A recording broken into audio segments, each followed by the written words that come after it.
नमस्कार दोस्तों, Durge study point Kathumar YouTube channel पर आपका स्वागत है। यदि अभी आप हमारे चैनल पर नए हो तो चैनल को सब्सक्राइब करें और हमारी आने वाली लेटेस्ट स्टडी वीडियो का लाभ उठाएं। डियर स्टूडेंट, पिछली वीडियोज में हमने पढ़ा था कक्षा 10 का साइंस का चैप्टर नंबर 5 हम पढ़ रहे हैं, जिसमें हम दैनिक जीवन में रसायन पढ़ रहे हैं। इस चैप्टर के अंतर्गत हमने पिछली वीडियोज में अम्ल, क्षार और लवण इनकी परिभाषाएं हम पढ़ चुके थे, जिसमें मैंने बताया था आपको अम्ल स्वाद में खट्टे होते हैं और नीले लिटमस पत्र को लाल कर देते हैं, तथा क्षार स्वाद में कड़वे होते हैं और लाल लिटमस पत्र को नीला कर देते हैं। और लवणों की हमने बात की थी, तो लवणों में मैंने बताया था आपको कि जब अम्ल और क्षार परस्पर अभिक्रिया करते हैं तो लवण का निर्माण होता है। देखिए, अब हम आज के इस वीडियो में सबसे पहले लवणों के प्रकार की बात करते हैं। किसकी बात करते हैं? लवणों के प्रकार। लवणों के प्रकार हम पढ़ते हैं तो लवण बेटा 3 प्रकार से डिवाइड किया गया है लवणों को। लवण 3 प्रकार के होते हैं। नंबर 1 है अम्लीय लवण। अम्लीय लवण, देखिए बेटा, अम्लीय लवण क्या होते हैं? अम्लीय लवणों को समझने से पहले मैं आपको 2-3 टाइप्स बता रहा हूं। एक प्रबल अम्ल, दुर्बल अम्ल, प्रबल क्षार, दुर्बल क्षार, ये 4 होते हैं। अम्ल 2 प्रकार के बताए हैं, प्रबल अम्ल, दुर्बल अम्ल। क्षार 2 प्रकार के बताए हैं, प्रबल क्षार, दुर्बल क्षार। क्या होते हैं ये हम आगे पढ़ेंगे, लेकिन अम्लीयता और क्षारीयता की सांद्रता के आधार पर, अर्थात कौन सा विलयन कितना अम्लीय है कितना क्षारीय है, इसके आधार पर यदि विलयन अधिक अम्लीय है तो वो प्रबल होगा, यदि कम अम्लीय है तो वो दुर्बल अम्ल होगा।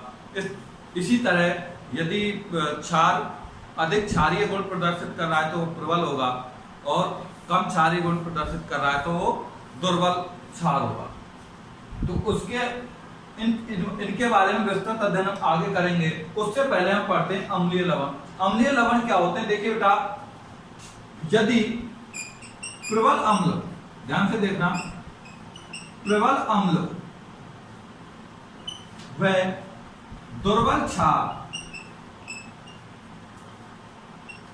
प्रबल अम्ल व दुर्बल क्षार यदि परस्पर अभिक्रिया करते हैं, ध्यान से देखो, यदि प्रबल अम्ल और दुर्बल क्षार परस्पर अभिक्रिया करते हैं तो जो लवण बनेगा वो लवण बनेगा अम्लीय लवण। कौन सा लवण होगा? अम्लीय लवण होगा, और साथ में जल के अणु का निर्माण होगा। तो देखिए, प्रबल अम्ल प्लस दुर्बल क्षार से बनने वाला लवण क्या कहलाता है? अम्लीय लवण कहलाता है। तो परिभाषा लिख सकते हैं हम, ऐसे लवण जिनका निर्माण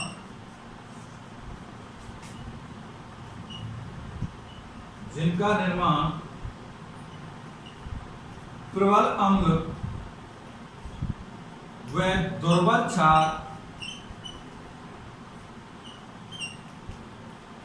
की परस्पर अभिक्रिया से होता है। अर्थात ऐसे लवण जो किस चीज से मिलकर बने होते हैं? प्रबल अम्ल और दुर्बल क्षार। किससे मिलकर बने होते हैं? प्रबल अम्ल और दुर्बल क्षार की जब अभिक्रिया होती है तो अम्लीय लवण का निर्माण होता है। जैसे देखिए, प्रबल अम्ल ले लिया मैंने HCl,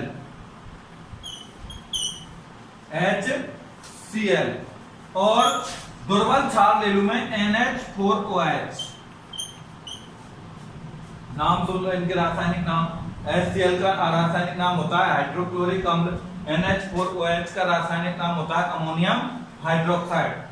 अभिक्रिया करते हैं तो देखिए बनता है NH4Cl प्लस H2O।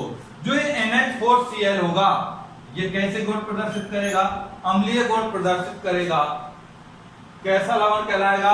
अम्लीय लवण कहलाएगा। देखिए जो प्रबल होता है उसी के गुण प्रकट होते हैं।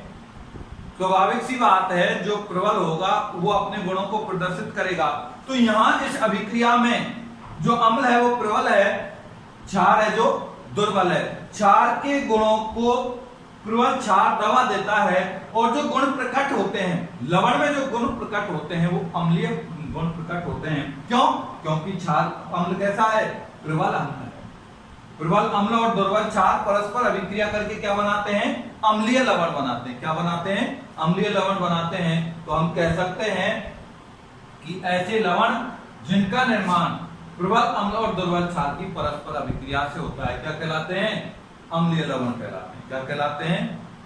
अम्लीय लवण कहलाते हैं। तो यहां तक मैं समझता हूं आपकी समझ में आया होगा। एक दो बार इसको बार बार आप पढ़ोगे, रिएक्शन देखोगे, अभिक्रिया को ध्यान से देखोगे कि HCl plus NH4OH, H plus और OH माइनस जुड़ के क्या बना रहा है? जल का अणु बनाता है। और NH4Cl जुड़कर क्या बना लेता है? NH4Cl। NH4 प्लस होता है, Cl माइनस होता है, प्लस और धनायन और ऋणायन मिलकर क्या बनाते हैं? यौगिक बना लेते हैं NH4Cl। तो इस तरह से आपने पढ़ा अम्लीय लवण। दूसरा लवण हम पढ़ते हैं क्षारीय लवण। कौन सा लवण होता है? क्षारीय लवण। दूसरा लवण है अपना क्षारीय लवण। देखिए बेटा, यदि हम अम्ल दुर्बल लें और क्षार प्रबल लें तो जो लवण बनेगा वो कौन सा लवण बनेगा? क्षारीय लवण। देखिए, दुर्बल अम्ल प्लस प्रबल क्षार लवण बनता है। ऊपर ले लेते हैं इसको।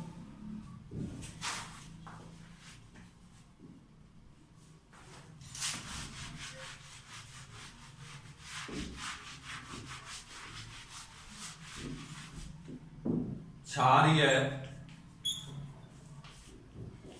लवण। अम्ल होगा दुर्बल, दुर्बल अम्ल प्लस प्रबल क्षार बनेगा क्षारीय लवण प्लस जल।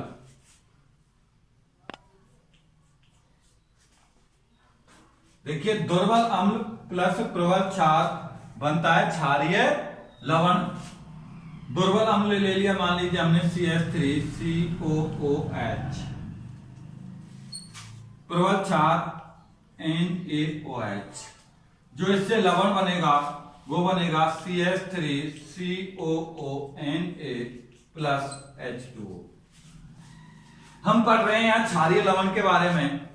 देखिए, इस रिएक्शन से ही इसकी परिभाषा और इसके गुणों का पता चल रहा है कि दुर्बल अम्ल और प्रबल क्षार, दुर्बल अम्ल और प्रबल क्षार की परस्पर अभिक्रिया के दौरान जिस लवण का निर्माण होता है वो क्षारीय लवण कहलाता है। क्या कहलाता है? क्षारीय लवण कहलाता है। ध्यान से देखिए, दुर्बल अम्ल और प्रबल क्षार, दुर्बल अम्ल और प्रबल क्षार की परस्पर अभिक्रिया से क्षारीय लवण का निर्माण होता है। लवण कैसा है? क्षारीय है। जिसमें अम्ल कैसा लिया है? दुर्बल लिया है। जिसमें अम्ल कैसा लिया है? दुर्बल लिया है। और क्षार कैसा लिया है? प्रबल लिया है।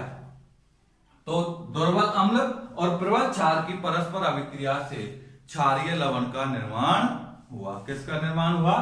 क्षारीय लवण का निर्माण हुआ। तो कह सकते हैं दुर्बल अम्ल व प्रबल क्षार की अभिक्रिया से बना लवण क्षारीय लवण होता है। एसिटिक अम्ल प्लस NaOH सोडियम एसिटेट बनता है और जल का अणु निकलता है। तो ये हो गया आपका क्षारीय लवण। कोई दिक्कत हो तो वापस सुन लीजिए। दुर्बल अम्ल, अम्ल कैसा लेते हैं? दुर्बल। और क्षार कैसा लेते हैं? प्रबल। प्रबल क्षार है, इसलिए स्वाभाविक सी बात है कि क्षारीयता लवण में जो गुण प्रकट होंगे वो क्षारीय गुण प्रकट होंगे। तो लवण कैसा होगा? क्षारीय लवण होगा। तो दुर्बल अम्ल और प्रबल क्षार की परस्पर अभिक्रिया से बनने वाले लवण क्या होते हैं? क्षारीय लवण कहलाते हैं। तीसरे प्रकार का जो लवण होता है बेटा वो होता है उदासीन लवण। तीसरा जो लवण है वो है उदासीन लवण।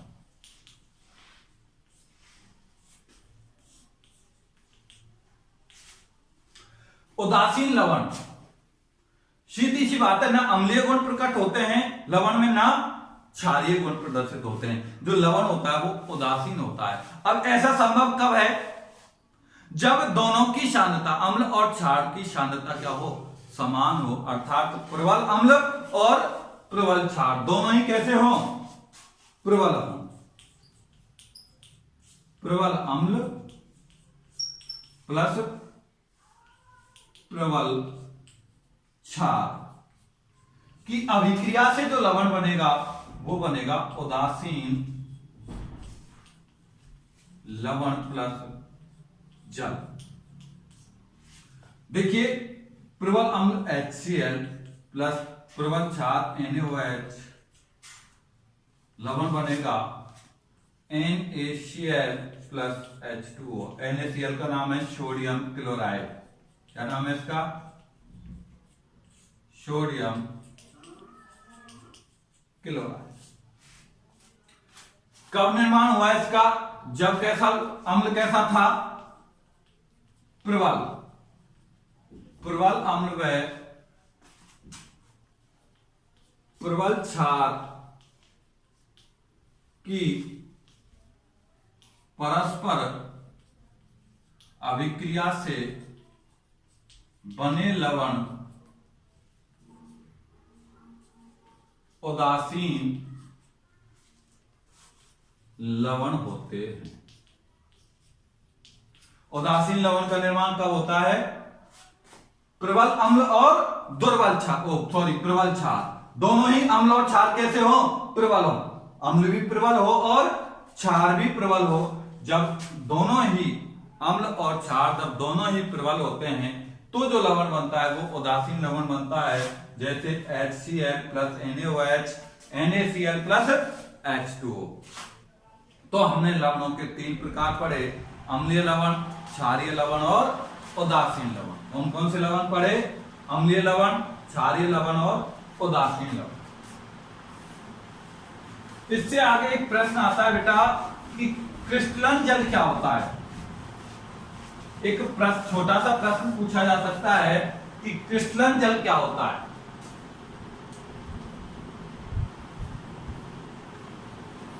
क्रिस्टलन जल,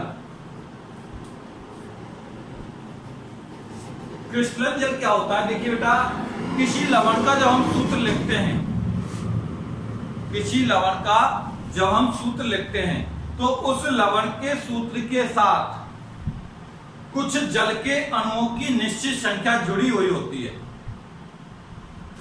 कुछ जल के अणुओं की निश्चित संख्या जुड़ी हुई होती है। वो जल के अणुओं की संख्या क्रिस्टलन जल कहलाती है। किसी लवण के इकाई सूत्र को जब हम लिखते हैं, ध्यान से सुनिए, किसी लवण के इकाई सूत्र को लिखने पर उसमें जुड़ी जल के अणुओं की निश्चित संख्या क्या कहलाती है? क्रिस्टलन जल कहलाती है। देखिए, किसी लवण के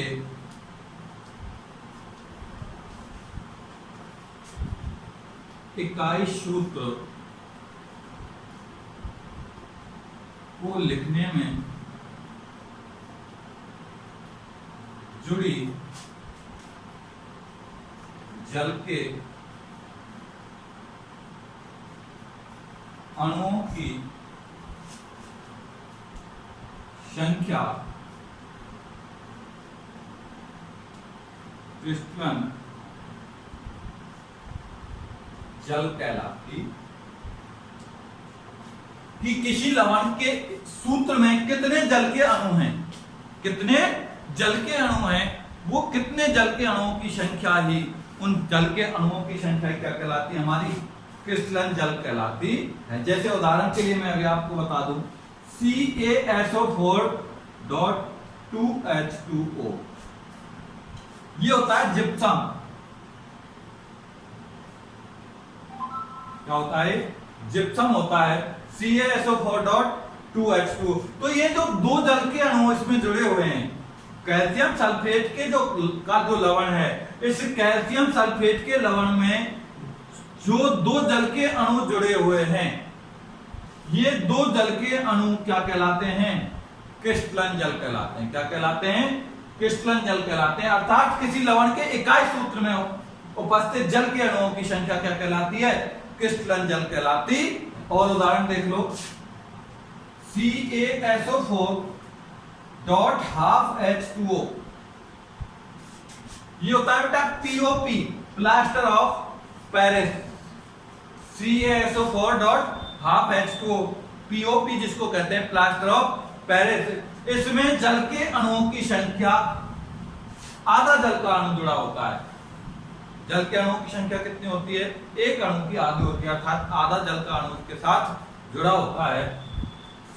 तो इस तरह से हम कह सकते हैं कि किसी लवण के इकाई सूत्र में उपस्थित जल के अणुओं की संख्या क्या कहलाती है, क्रिस्टलन जल कहलाती है। और भी उदाहरण ले सकते हैं हम, Na2CO3.10H2O धावन सोडा होता है बेटा ये।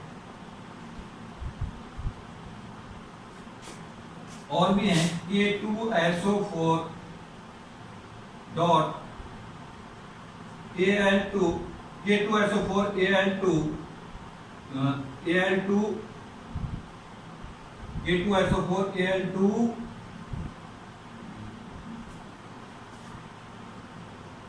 K2SO4 चलो छोड़ो, Na2CO310H2O। इस तरह से इसमें 10 जल के अणु हैं, ये आधा जल का अणु है और ये 2 जल के अणु हैं। तो इन जल के अणुओं की संख्या क्या कहते हैं, हम क्रिस्टलन जल कहते हैं। क्या कहते हैं, क्रिस्टलन जल कहते हैं।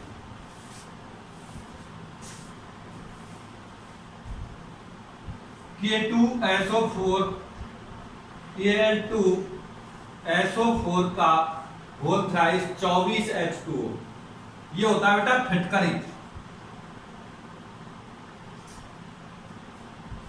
और भी देख लो, K2SO4Al2SO4 का होल थ्राइस 24H2O। इसमें 24H2O जल के अणु होते हैं। K2SO4Al2SO4 का होल थ्राइस डॉट 24H2O ये फिटकरी का सूत्र होता है। किसका सूत्र है, फिटकरी का सूत्र है। वापस से सुन लो इसको, K2SO4Al2SO4 का होल थ्राइस 24H2O। यदि अब आपसे पूछा जाए कि फिटकरी के अणु में कितने क्रिस्टल जल के अणु होते हैं, तो 24 क्रिस्टलन जल अणु होते हैं। ये मैंने आपको 3-4 उदाहरण दिए हैं क्रिस्टलन जल के। क्रिस्टलन जल आप पढ़ चुके हो, यदि कोई दिक्कत हो तो 1-2 बार यहां से देखिए, फिर किताब से इसका अध्ययन कीजिए। इसके बाद देखिए बेटा, अम्ल क्षार जो हैं, अम्ल और क्षार की कुछ अलग अलग वैज्ञानिकों ने अलग अलग अवधारणाएं, अलग अलग संकल्पनाएं दी हैं। अलग अलग परिभाषाएं, कुछ संकल्पनाएं दी हैं, जिनमें देखिए आप हम 3 संकल्पनाएं पढ़ते हैं। जिसमें सबसे पहली संकल्पना होती है आर्रेनियस संकल्पना। आर्रेनियस संकल्पना। दूसरी है ब्रोस्टेड-लॉरी संकल्पना। और तीसरी है लुईस संकल्पना।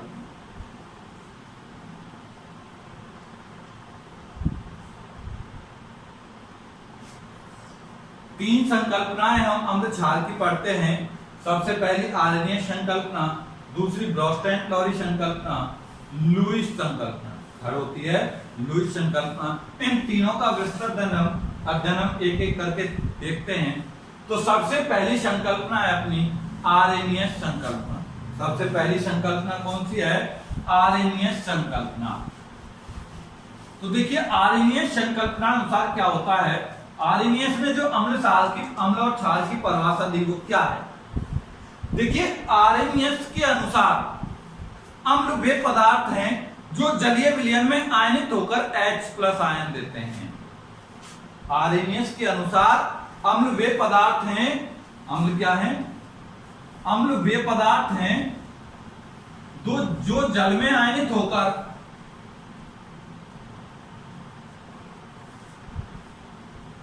जो जलीय विलयन में आयनित होकर या जल में आयनित होकर H+ आयन देते हैं, हाइड्रोजन आयन देते हैं। आर्रेनियस के अनुसार अम्ल वे पदार्थ हैं जो जलीय विलयन में आयनित होकर क्या देते हैं? H+ आयन देते हैं। अर्थात जब उनका जल में आयनन होता है तो H+ आयन देते हैं। वो पदार्थ क्या कहलाते हैं? अम्ल कहलाते हैं। किसके अनुसार? आर्रेनियस के अनुसार। आर्रेनियस संकल्पना के अनुसार वे पदार्थ जो जल में आयनित होकर या जलीय विलयन में आयनित होकर क्या देते हैं? H+ आयन देते हैं। क्या कहलाते हैं? अम्ल कहलाते हैं। और यदि क्षार की बात करें तो क्षार वे पदार्थ हैं जो जलीय विलयन में आयनित होकर OH- आयन देते हैं। क्या देते हैं? OH- आयन देते। ध्यान से सुनिए, आर्रेनियस के अनुसार अम्ल वे पदार्थ हैं जो जलीय विलयन में आयनित होकर H+ आयन देते हैं और क्षार वो पदार्थ हैं जो जलीय विलयन में आयनित होकर OH- आयन देते हैं। क्या देते हैं? OH- हाइड्रोक्सिल आयन देते। नहीं आया समझ में? वापस सुनिए, आर्रेनियस के अनुसार अम्ल वे पदार्थ हैं जो जलीय विलयन में आयनित होकर H+ आयन देते हैं। क्या देते हैं? H+ आयन देते हैं। तथा क्षार वे पदार्थ हैं जो जलीय विलयन में आयनित होकर OH- आयन देते हैं। कौन सा आयन देते हैं? OH- हाइड्रोक्सिल आयन देते हैं। देखिए मैं कुछ उदाहरण लेता हूं अम्ल और क्षार के दोनों के। अम्ल की यदि हम बात करें तो HCl जब जल में आयनित होता है तो H++ Cl- में आयनित हो जाता है। H2SO4 जब आयनित होता है तो 2H++ SO4- में आयनित हो जाता है। H2CO3 का जब आयनन होता है तो ये H++ HCO3- को कहते हैं बाइकार्बोनेट आयन। क्या कहते हैं? इसका नाम क्या है? Bicarbonate ion. HCl H+Cl- में टूटता है। H2SO4 2H+SO4- में टूटता है। H2CO3 HCO3 में टूटता है। HNO3 नाइट्रिक अम्ल ये टूट जाता है H++ NO3- CH3COOH ये आयनित हो जाता है CH3COO- H+। तो इस तरह से अम्ल आर्रेनियस के अनुसार अम्ल वे पदार्थ होते हैं जो जलीय विलयन में आयनित होकर क्या देते हैं? H+ आयन देते हैं। इन उदाहरणों में आप देख रहे हो सभी अम्ल क्या दे रहे हैं? H+ आयन देते। क्या देते हैं? H+ आयन देते हैं। तो क्या कहलाते हैं? ये अम्ल कहलाते हैं। क्या कहलाते हैं? अम्ल कहलाते हैं। तो ये कुछ अम्लों के उदाहरण हुए। इसके बाद मैं आपको बताता हूं कि इन अम्लों से जो ये H+ आयन जो निकल रहा है, अम्लों से जो H+ आयन निकल रहा है ये अत्यधिक क्रियाशील होता है और जल से अभिक्रिया कर लेता है। क्या कर लेता है? जल से अभिक्रिया करके H3O+ हाइड्रोनियम आयन बना लेता है। क्या बना लेता है? हाइड्रोनियम आयन बना लेता है। इस जल अम्ल के जलीय विलयन के आयनित होने पर जो H+ आयन निकलता है, ये H+ आयन जल से अभिक्रिया करता है क्योंकि ये क्रियाशील है। जल से अभिक्रिया करके H3O प्लस बना लेता। क्या बना लेता है? H3O प्लस बना लेता। अब हम कुछ क्षारों के उदाहरण लेते हैं। क्षार क्या होते हैं? आरएनएस के अनुसार क्षार वे पदार्थ होते हैं जो जलीय विलयन में आयनित होकर OH माइनस आयन क्या देते हैं? OH माइनस आयन देते हैं। आरएनएस के अनुसार क्षार वो पदार्थ होते हैं जो जलीय विलयन में आयनित होकर OH माइनस आयन देते हैं। तो देखिए NaOH ये टूट जाता है Na plus plus OH minus में। KOH ये टूट जाता है K प्लस OH माइनस में। CaOH का होल ट्वाइस ये टूट जाता है Ca plus plus 2OH minus में। MgOH का होल ट्वाइस ये टूट जाता है Mg plus plus 2OH minus में। NH4OH ये टूट जाता है NH4 plus plus OH minus में। इस तरह से आपने देखा कि क्षार जलीय विलयन में आयनित होकर क्या देते हैं? OH माइनस आयन देते हैं। क्या देते हैं? OH माइनस आयन देते हैं। तो जो जलीय विलयन में आयनित होकर OH माइनस आयन देते हैं वो क्या कहलाते हैं? क्षार कहलाते हैं। तो आरएनएस ने अम्ल और क्षार को परिभाषित किया, लेकिन आरएनएस की इस संकल्पना में कुछ कमियां रही। वो कमियां क्या थी? ये आपसे पूछा जाए आरएनएस की संकल्पना की कमियां क्या थी, तो आरएनएस ने केवल उन्हीं अम्ल और क्षारों को परिभाषित किया जिनमें H प्लस और OH माइनस होते हैं।